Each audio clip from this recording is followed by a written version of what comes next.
జై శ్రీరామ్, భారత్ మాతాకి జై. నేను మీ శుభలక్ష్మి. దేశం కోసం, ధర్మం కోసం. ఈ రోజు నేను చెప్పేది ఎవరికంటే సెక్యులర్ గాడిదలకి. అన్ని మతాలు సమానమనే అడ్డగాడిద ఉంటారు కదా, అడ్డగాడిదలు. ఆ గాడిదలకి హిందువులు మెజారిటీగా ఉన్నంత వరకే రాజ్యాంగం నడుస్తుంది. రాజ్యాంగాన్ని గౌరవిస్తారు, అంబేద్కర్ గారిని గౌరవిస్తారు. అంబేద్కర్ స్టిల్లారా మీరు కూడా తెలుసుకోండి.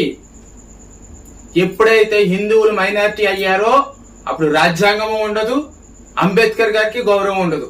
ఒక్కసారి మీరు కళ్ళు తెరిచి అసలు అంబేద్కర్ గారు రాసినటువంటి రాజ్యాంగాన్ని ఎలా తగలబెడుతున్నారో ఒక్కసారి వీడియో చూసి पुलिस ने है